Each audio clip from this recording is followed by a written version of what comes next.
Welcome, travelers, to my realm of nightmares. Allow me to be your personal assistant. Come in, take a seat, get comfortable. For when you step into my realm, there's no stepping out.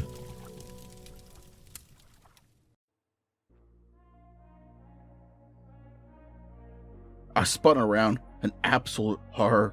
I felt like the world spun beneath my feet as I stood stationary, like the universe was turning to face me. I saw dead black eyes and a huge gaping mouth that seemed to ooze black tar, as this shimmering smoke like foam was collapsing in on itself, sucking the essence of life from all around to sustain its very existence. Flowers, weeds, grass, all withered and died as this black mass slowly made its way over to consume me. I fell to the ground. I couldn't scream. My vision was starting to blur, and like an echo through a canyon, I could hear Archie screaming my name. I stared, utterly terrified and frozen in fear as it got closer. The screams and pain of thousands audible from within the black pit of its body. I heard Julian. He was calling me, screaming for help. His little voice, I don't know if it was some kind of sick deception or not. "So sorry, Jules," I said in my mind as my eyes welled up. That was the point. I had accepted my impending demise. I felt myself jerked to the side, then arms snaked under mine. I was being drugged, and I don't know where or by what. I blacked out. The gentle rocking and swaying made me feel like a feeble baby, being carried by its soft, comforting mother. I could even hear my heartbeat. The temptation to suck my thumb was there, but I resisted, remembering who I was. I came to, in Archie's mom's car, as he sped along the road. Where are we?" I asked. What happened?" Archie was white as a sheet and looked dirty. He never spoke back. After maybe 15 minutes, I saw a sign. "Welcome to the city of Inverness, capital of the Highlands." "Archie, what are we doing in the Inverness?" I asked, feeling more assertive. I was lying across the back seat, and I began to set myself up. "Archie," I raised my voice a little, "why are we in the Inverness?" Archie looked in the mirror at me. His eyes were bloodshot and damp. He had been crying. "Because it's away from that fucking place, that's why," he shouted back. I never challenged him on it. He seemed pissed off, and I never had the energy. We arrived at Archie's mom's house 20 minutes later and went inside. His mom barely acknowledged our presence. She was an old, miserable woman. I never liked her. Even when we were young, she would hit us and scream at us. Supposedly, she was a suspect for a double murder when we were 5 or 6 years old. We never understood much about it at the time, but she never went to jail, so I can only imagine she never done it. It never made me believe that she wasn't capable of such an act, though. She was truly a horrible person. Even Archie called her the witch. We went through the hallway to the spare bedroom, and Archie told me to get some sleep. I rested but couldn't sleep for the life of me. As much as I wanted to, as broken as I was, I still could not sleep. I lay staring at the ceiling for what seemed like days. It gave me time to process everything that happened. I hadn't heard anything from Linda, and if I'm honest, I'm a bit worried. I'll have to try to contact her somehow, at some point. I had to know if she knew anything or found anything out. Archie came in a good 5 or 6 hours later. "Tammy, whatever that was we saw, we need to try and forget about it. Just forget about it as best as we can and move on. We can't go back there. Ever." I looked on, still deep in thought. I need to see Linda. I need to know what she knows, if anything. I replied, sitting half upon the bed. Archie came around to my side. "Look, we can't face up to anything like that. Whatever goes on in town is their problem. Fuck Abby V. Moore. Fuck Linda. Fuck Williams. And that bitch at the nursery, whatever her name is. Fuck them all. He continued, you can start a new life here. Forget about it all. I stared into space, weighing my options. Okay, I said, but if there comes a time I want or need to go back, I'll be met with no resistance. I can make my own decisions. Of course, Archie said, nodding his head in confirmation. He produced a large bowl of porridge. Get this in you, get your strength back, and we can start finding you somewhere to stay. I reluctantly took the porridge. I wasn't a fan, but I was absolutely starving. I ended up eating it all. Every day, I spent feeling constant fear. Every night, even more so. I never walked at night anymore.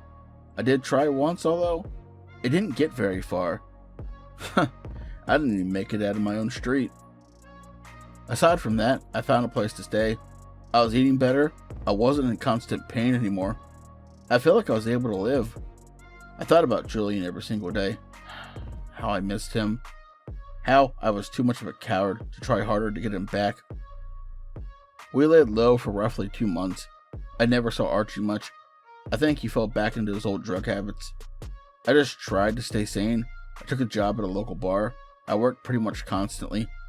I felt like I needed people around me as much as possible. It made me feel safer. All of this was brought to a sudden halt. A man entered the bar, drunk out of his mind. He was staggering and smashing glasses. The manager asked me to escort him out. As we got outside, he turned and faced me, sober and deadly serious. This'll ring at 2 a.m. Do not miss it, he whispered as he placed a mobile phone in my pocket. I pushed him away, and he fell. He started shouting incoherent babble as he staggered off. I took the phone from my pocket. I could feel the fear creeping up my leg. I didn't want to know what this was about. I got back to my flat around 1 a.m. I sat on my bed and switched the TV on. The phone lay by my side. I was watching an old episode of Only Fools and Horses.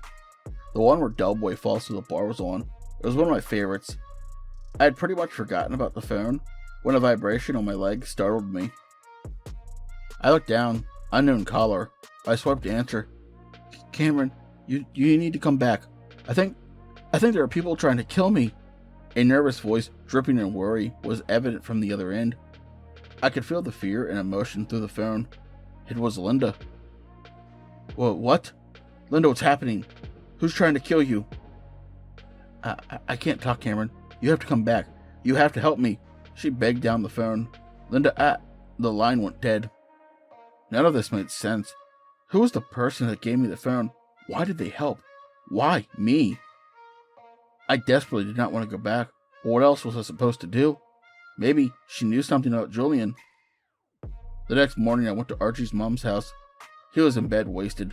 I slapped the shit out of him until he woke up, poured water on his face, and bundled him into the back of the car. Whoa, what the fuck? What's going on, man? He screeched, sounded like he was mimicking a line from a Cheech and Chong movie. What's going on, Archie, is that you're a fucking waster, and you're never gonna get better if you don't face your demons. Linda phoned me last night, and I realized that no matter what I do for however long, this will always stick with me until I fight back. I explained, seemingly to a brick wall with a mustache. My words were in one ear and out the other as he stared blankly at me. Archie, liven the fuck up, man. Wake up. His eyes were falling shut. I reached and slapped his legs. Wake up, Archie, I shouted much louder. Where are we going, man? I told you, Linda phoned. She needs help. We need to help. And if I'm going there, you're going. Staying here is just killing you anyways, I explained, still with a raised voice. Okay, whatever. I'm just gonna shut my eyes for a minute. Archie mumbled as his head rolled around and settled on a bag in the back seat. I pulled into the car park. I turned around and punched Archie in the balls. Fucking wake up, idiot, I screamed. He lifted his head, apparently not feeling the punch. Where are we? He mumbled, rubbing his eyes. Hold on. What the fuck are we doing here? he said nervously as he saw we were at the Inverness police station. What have I done, Cammy? Why are we here? He continued, beginning to quake. Archie, listen, does your uncle still work here? That bald guy? Charlie, or Chuck, or whatever? I asked pensively. No, he left years ago. I think he lives on the island somewhere. Why? He replied. Well, do you know anyone higher up? Anyone at all? I was disappointed, but this seemed like our only hope. I don't, but Mom knows the chief inspector. I think he's the chief inspector anyways. He spoke like he was confused by his own words. Go in and ask. In fact, I'll do it. What's his name? I said hurriedly. Archie thought for a moment. I think it's either Buchanan or McAllister. My head fell in my hands. Archie, those names couldn't be more different. I can't say Chief Inspector Buchanan.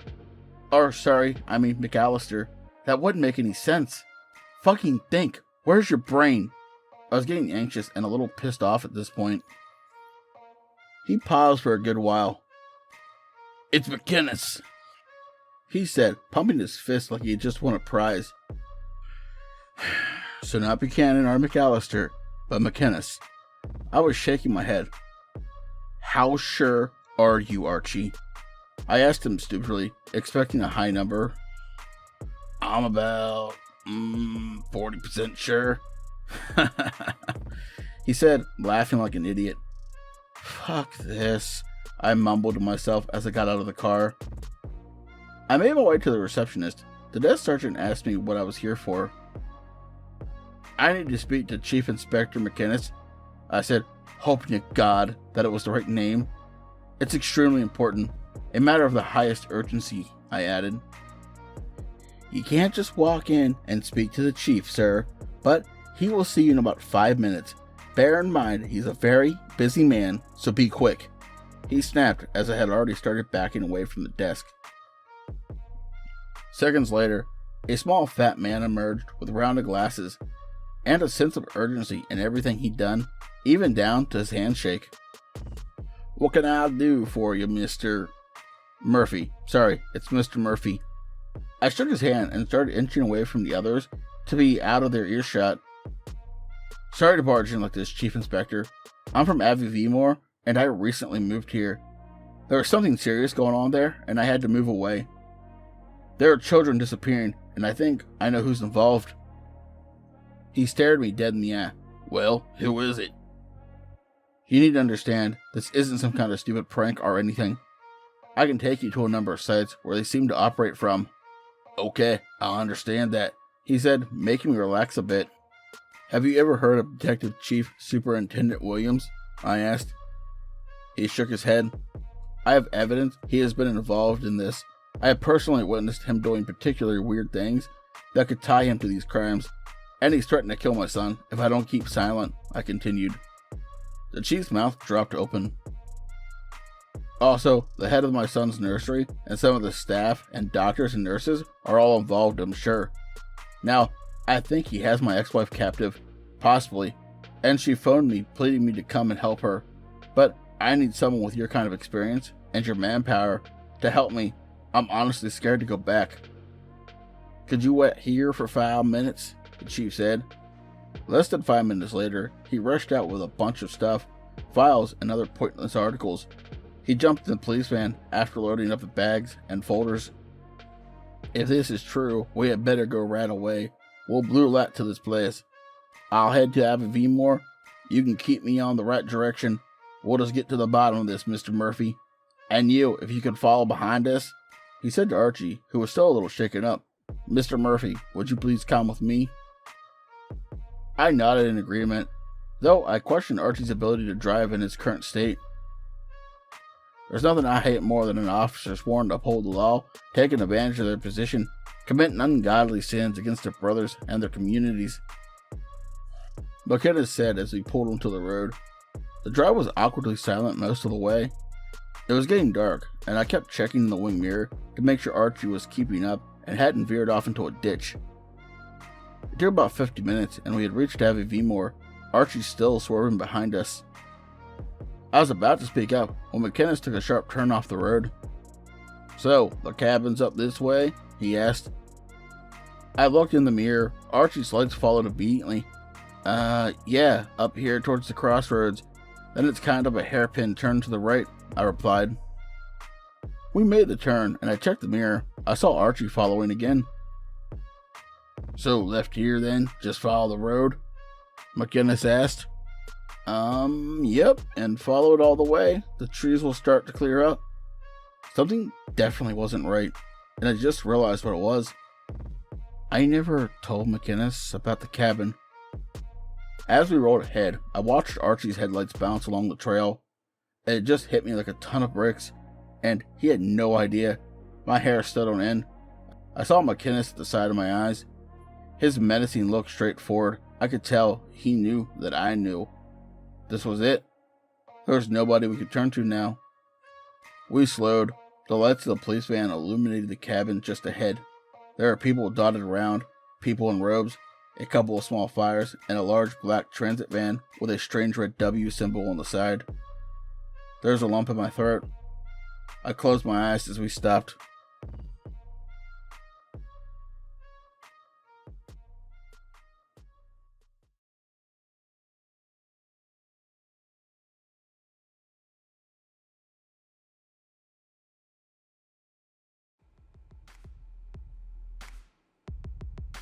So, this entry may be very disturbing.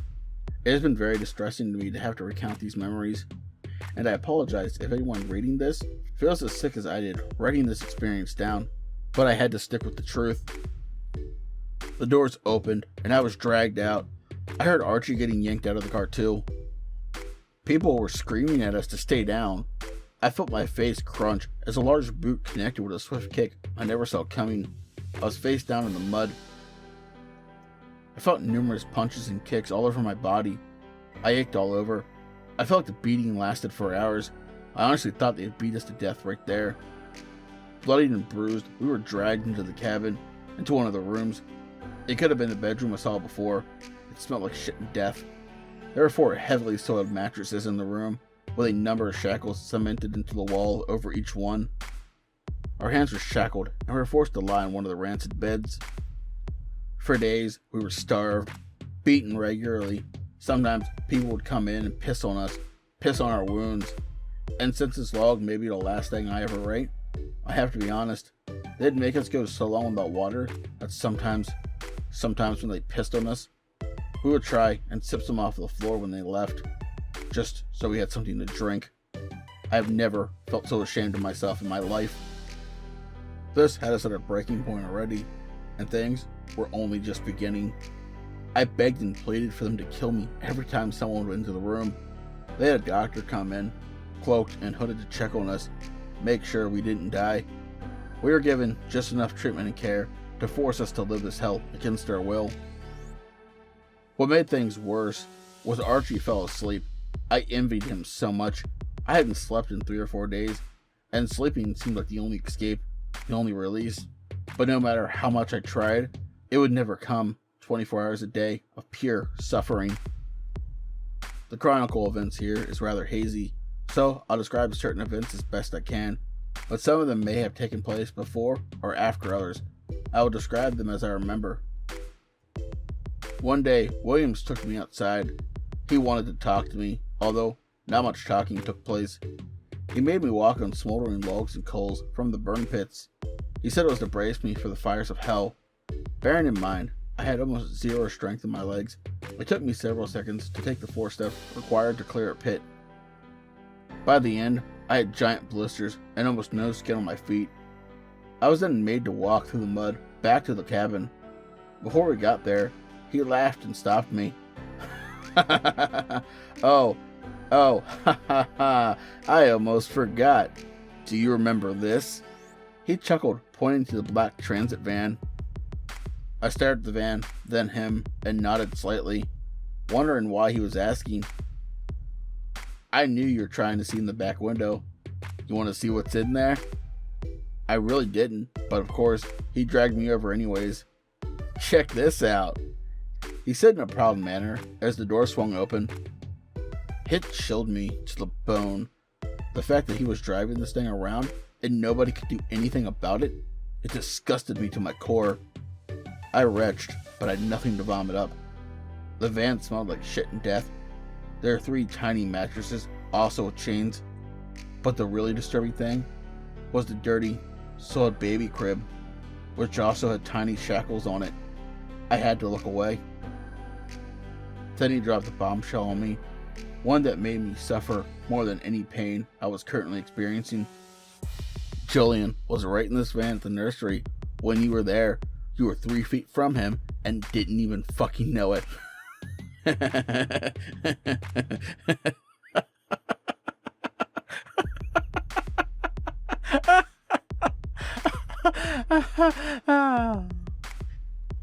He broke into a huge fit of laughter and slapped me on the face so hard I could feel the throbbing.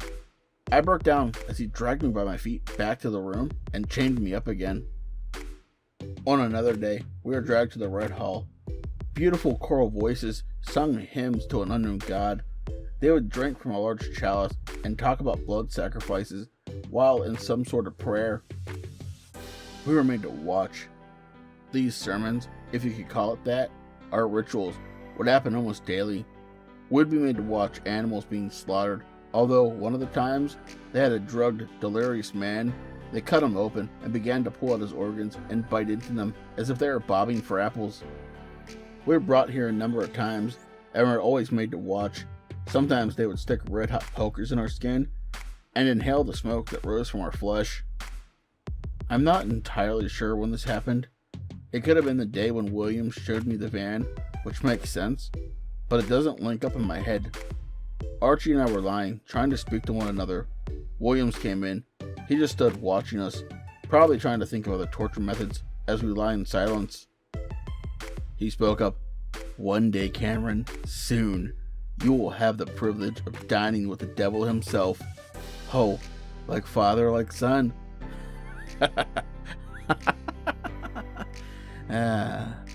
He began laughing again like a maniac, staring at me wide-eyed, nodding as though supposed to know what that meant or find it funny. "What the fuck do you mean?" I spoke back through gritted, broken teeth. "Oops, didn't you know? Oh, I shouldn't have said anything. Silly me." He gave a sarcastic chuckle. "Your very own son Julian had a once-in-a-lifetime dinner with the devil. Lucky little bugger. I never got to witness the Lord in all of his glory until I was in my 40s, maybe 50s actually." He stared wide-eyed at me, dying for me to ask the question. "What do you mean? I don't understand. Is Julian here? Is he alive?" I said, confused and worried. He laughed again. He walked over and stuck his boot in my throat and gradually increased the pressure. He laughed even more wildly now, seeing the fear in my eyes. "No, he's not here." Excuse me, I must rephrase what I said. When I said dined with the devil, I actually meant he was dined on by the devil. It was glorious. He burst out laughing like a madman again, as it was hilarious in some way. His foot never released me. "I won't give you all the gory details, not yet anyways, but let me just tell you, he was delicious. We cut him into pieces and ate every single bite of him. The very same night he went missing, we even boiled his bones to make a beautiful gray stock. A chef never wastes a thing." He winked at me with a sudden increase of force on my neck. He let go and kicked me in the gut. "Sweet dreams, boys." He whistled and walked casually out the door. I lay there, terrified, thinking of my son's last moments, how scared and alone he must have been, wanting his dad to save him, and I couldn't even do that. I hated myself. I just wished I was dead. On the last day, Williams entered the room. He was excited. He kept dancing around and talking about how it was almost time and he couldn't wait. We had just finished a savage beating. We both had next to no teeth left. Archie got it slightly worse than me, I thought. His eyes were closed over and swollen. Actually, his whole face was swollen. He hadn't eaten in almost a week, and he would just lie there, not making a sound while they beat the fuck out of him. His body and mind had given up. On this day, Williams was in a good mood for some reason. He pointed one finger out and alternately pointed to each one of us and sang, "Eeny, meeny, miny, mo, it's Archie's turn to be let go." I couldn't even say how confused I was at this. What did he mean? He picked Archie up like a bag of potatoes and stood him up in the doorway. "I'm gonna miss you, Archie boy, but it's time you were set free. You don't look too good. It's the blood moon tonight, and I'm in good spirits, you know. I'm feeling generous," he said, smiling between both of us like some kind of lunatic. Archie's legs wobbled. I couldn't really make out his face. It looked like he was smiling. I am hoping he was smiling. "That's it, Archie boy. You can do it. Stand up tall, son," he whispered as he began to release his arms from Archie's waist, which was steadying him. "You gonna say goodbye to your friend Cammy here? Some time today, please," he shouted beside Archie's face. Archie struggled to lift his arm and hand. He made an attempt to wave and a somber grunt, which I expect was him saying goodbye. "Oh, one last thing, Archie." Williams put his arm around his shoulder and leaned in. He whispered quietly, but loud enough so I could hear him. "I killed Ben." With those last words, he raised his other hand and plunged a blade into the side of Archie's neck and threw him with great force onto the floor beside me. Claret consumed the floor as the blood decanted from Archie's jugular. He barely even moved. He didn't have time to resist. He just gargled blood into his eventual end. I tried to scream, but I couldn't. I just cried more. By the time I looked up, Williams had already gone. He left me sitting with Archie's dead body all day and night. His clotting blood all over the floor, all over my mattress, some on my leg. His lifeless body just dumped like a piece of rubbish. It still looked like he had a smile. He was released.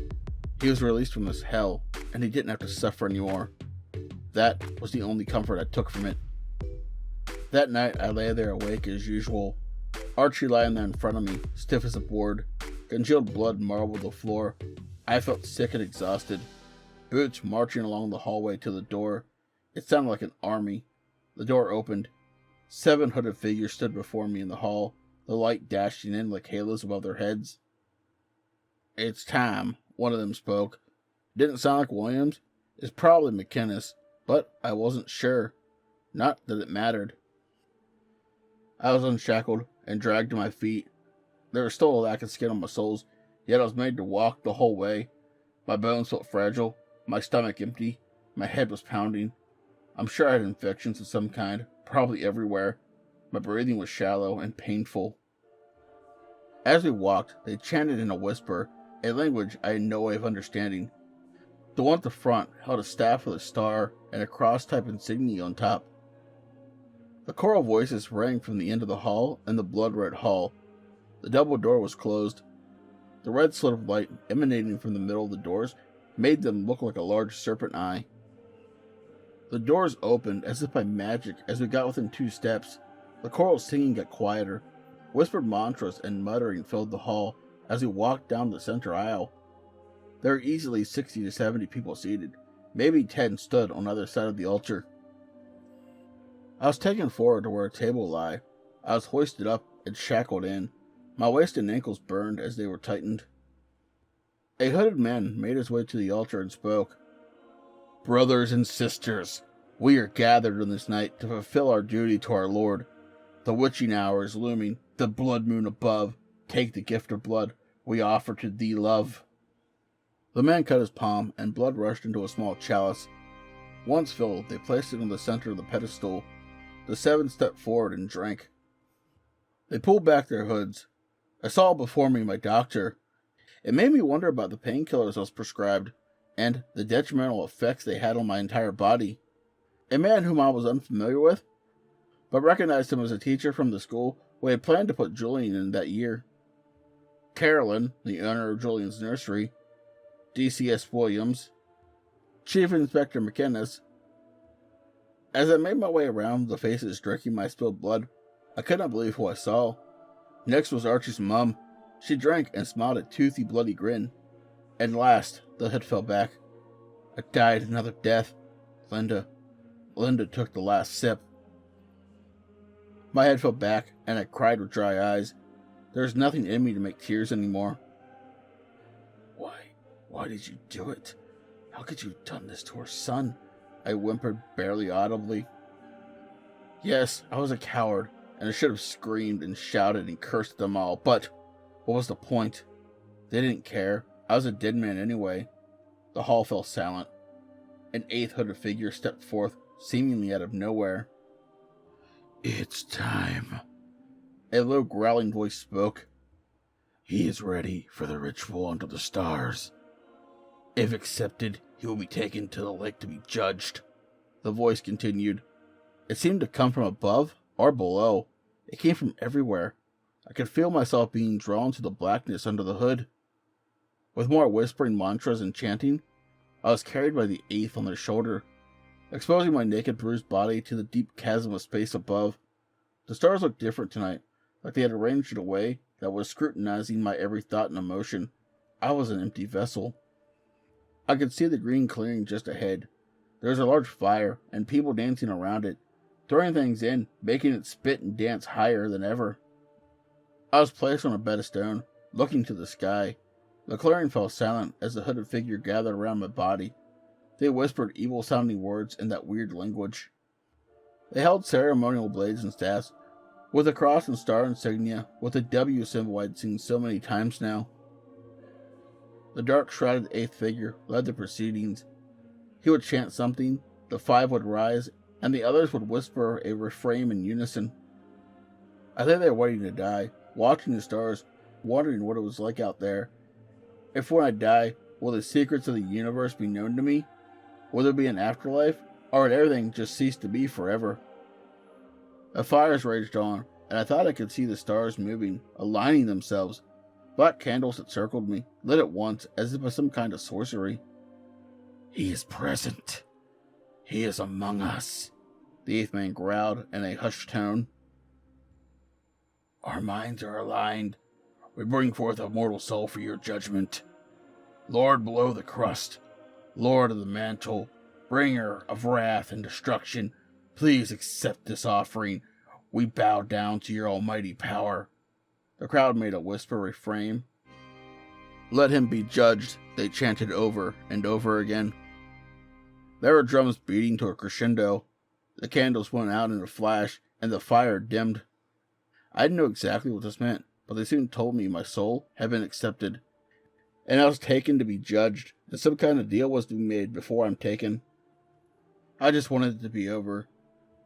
The demons of the lake will take you, and you will be judged by the Lord, the hooded man said. I was taken to the grassy area, and lay near to where I pulled Loretta's body from the water not too long ago, and I was given some gooey black stuff to drink. It was warm and horrible, and I drank it willingly. I wanted all of this to stop, and part of me was just glad to have something on my stomach.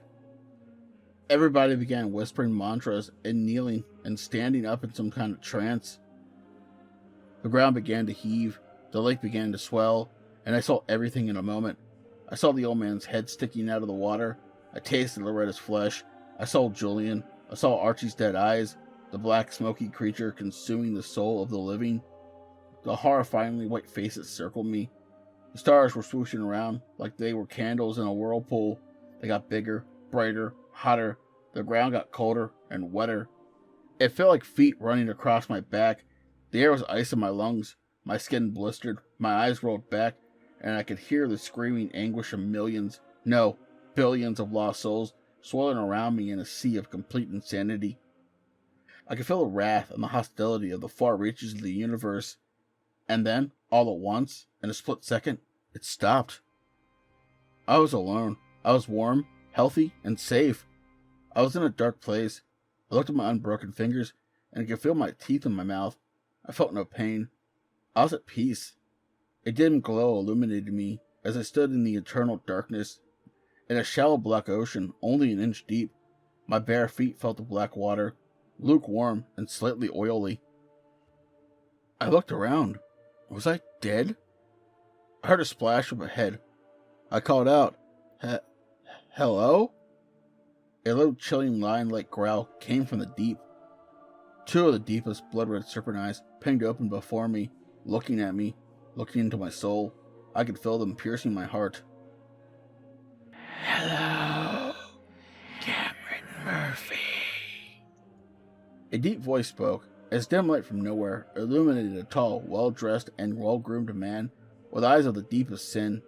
He looked normal, but those eyes haunted me. What can I do for you, my son? He asked. I wasn't sure what to say. Am I dead?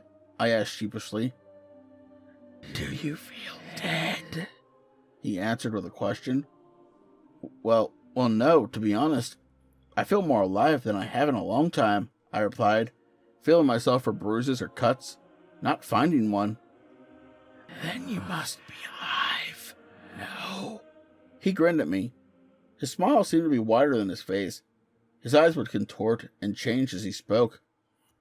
Well, I don't know. Just a minute ago, I was a bloody pulp lying on the grass, I said, trying to avoid his gaze. And now look at you. He chuckled to himself. So, you must realize the power I possess. He grinned wide again. I didn't like it. He began circling me, his eyes shifty and deceiving. So, if I'm alive, what is this place? Where am I? I caught his eye. He seemed to jerk in delight at my question. You should know this place, my child. We're inside your mind. You're absolutely still alive and breathing. But in here, we are free. We mustn't adhere to the laws of the physical world. He disappeared from the light and reappeared by my ear and whispered, You keep looking away. Do not fear me. If I give you something to fear, you'll be cowered on the floor like a maggot under my thumb. He hissed, his voice sounding snake-like. I turned and fixed my gaze on him. So are you the devil? Satan? I felt sheepish once more. He began circling me again slower.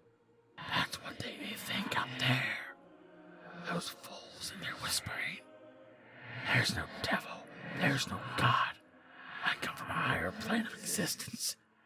I can move through dimensions with the grace of a dolphin in the ocean. I am one of the ancients. I inhabit the beyond and more. I am the one who brings the darkness and decay. I can deceive the greatest minds in the universe with a single look. I can bend shapes, beings of the lower planes to do my work for me. I am no devil. I am no God. I am just like you. I'm doing what I have to stay alive. He turned to look at me. His eyes glowed a violent red, and his voice raised to a roar. He began circling me again like a shark. So, if you're not the devil or God, and you say you're one of the ancients, where are the others? Are there any good ancients? I never took my eye off him for a second. What would you define as good? To me, I'm good. But to you, I'm probably evil. There are demonic entities all over this place, all over this universe. This lake is a portal for them.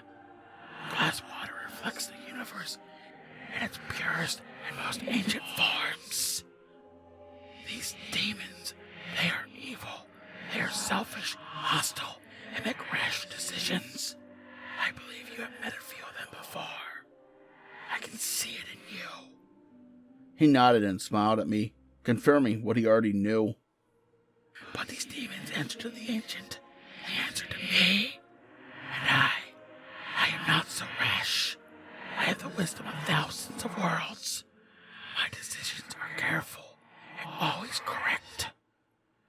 So you may call me evil, but you have witnessed pure evil with your own two eyes.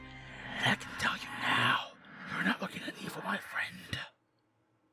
His words confused me a little. He continued to shuffle around me in a circle, holding my gaze. I wasn't sure if he had answered my question. I spoke up after a minute's silence. So tell me this. Do you consider eating human children evil? because that Williams bastard told me you dined on my son with them. I raised my voice, saying this. I was angry, but still afraid, although it made me feel braver.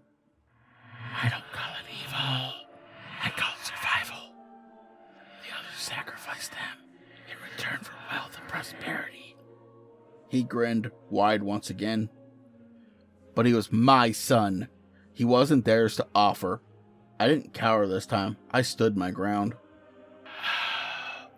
On the contrary, my child, the boy's blood mother offered him up to me willingly. Do not worry. Julian didn't die in vain. He suffers no more. His voice was calm and protective. I felt like he was lying to me. He was my child too. I didn't want him to be offered as a sacrifice. I wanted him to live his life. And she stole that from me. My tone was in anger once more. The thought of what Linda did filled me with hate. Of course you're absolutely right. And I owe you a debt, which is why I asked you when you got here. What can I do for you? His horrible smile flashed out, with the width of his face. You may ask me one thing, but do not forget, I have been promised your soul and essence, and I always collect. I just want Williams dead. I want them all dead, but mostly him. I spoke, staring at the ground and shaking my head, thinking of everything he had done to us. I sense great emotion in your hatred, and I like it. He hissed in my ear again. Consider it done. And with that, he snapped his fingers. DCS Williams appeared before me. He saw the ancient and dropped to his knees. I am not worthy. I'm not worthy. He cried on his hands and knees. Get up. The ancient scolded with venom. Williams looked panic-stricken. The ancient snapped his fingers once more, and with the most blood-curdling howl of pain I have ever witnessed, he was reduced to ash, dissolved in the black water beneath us. I looked on in awe. Is he really dead? I stammered. That is what you wanted, is it not? He replied. I mean, well, yes, but wasn't he like your friend, or, I don't know, your ally or something? I mean, he worked for you, right? I asked, still unsure if that just happened. He brought me gifts. I brought payment. It's merely transactional. I do not care for his idolatry. He loves and adores me unconditionally. Therefore, he's at my mercy. There will always be others to do my work. In this life, there are deal makers and deal breakers. The deal makers will be rewarded handsomely. Those who break a deal are usually not shown the same mercy as your friend Williams. There are places worse than your mind to be lost in, you know. Places even I fear. His soft voice echoed as he spoke in a low, calming note. He was silent for a moment and stopped walking. I kept my eyes on him at all times. His smile widened again. His glowing, snaky eyes met mine. Ah, you enjoyed that, didn't you? I can feel it. You're full of hatred and anger. You even hate me. His smile grew even wider, and I'm sure he just got about a foot taller. That's the energy of the universe filling your body and your mind with absolute vile hatred for your fellow man. You enjoyed watching him burst into nothingness, and I felt it from your emotion. You wanted that to happen to me too. He looked shocked and overly excited now. Why? This is such a pure form of the most beautiful energy, the likes of which I have not seen for millennia. You will go far in this world, my son. I looked straight at him. You said you're a deal maker. Then how about this for a deal? You return me to my body, and I will provide you 6 more souls by the end of the week. I said, I feel like I had just come up with the best plan ever. That does sound tempting. But I don't necessarily feel like the things whispering in the woods know very much about how things work. But you will give me 6 more souls. Is this all you ask in return? He spoke softly, stopped, and looked me dead in the eyes. Yes, I only want to live, and I want a chance to kill every last one of them myself. I stared back at him, staring right back in his eyes of molten metal.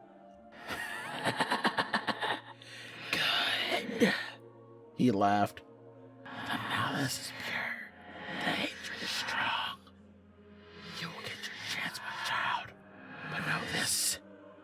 Those who break deals will show no mercy. I can be as evil as I can kind. But you don't have a week.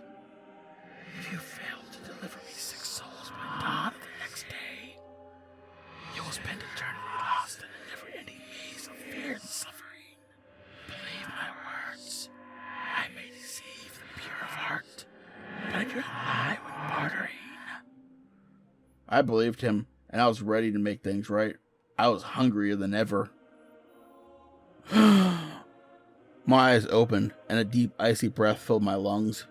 The 6 remaining hooded figures picked me up and carried me to the cabin. There was nobody else in sight. Dawn was minutes away, and the sky was pale purple and red to the east, a deep blue to the west.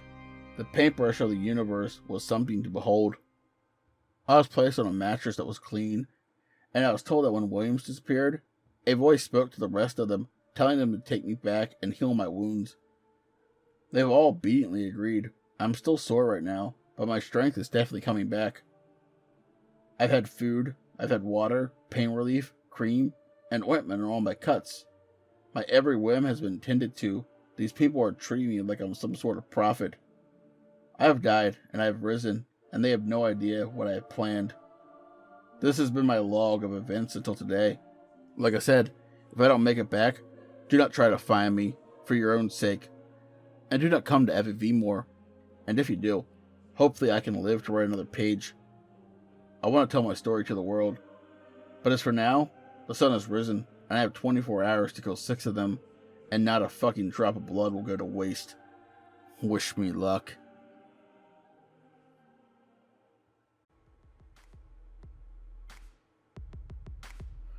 Tonight's stories were part 6 and 7 of Tales from an Insomniac. And if you're enjoying this story as much as I am, please let the author know. The links to his Reddit will be in the description below. Hey, did you have merch? Well, I do. And if you like to walk around, representing my realm and gaining new travelers, the links to my merch store, as well as all of my social medias, will be in the description below. As always, I'd like to say a special thank you to all my lovely Patreons. 242 Reads, Rando Calrissian, Seraphine the Midnight Bard, Hair-Raising Narratives, Spooky Boo Scary Story Time, Lycan Trucker, Awkward Alien Kayla, and Pimp Demon. And if you'd like to join these lovely travelers but I love my fire, you can do so by becoming a Patreon as well. Just remember, support is always appreciated, but it's never expected. Please, don't forget to like, comment, share, subscribe, and ding that bell for all future content if you're new, as it will really help push this video into the algorithm and helps the channel grow. But as always, travelers, once you step into my realm, there's no stepping out.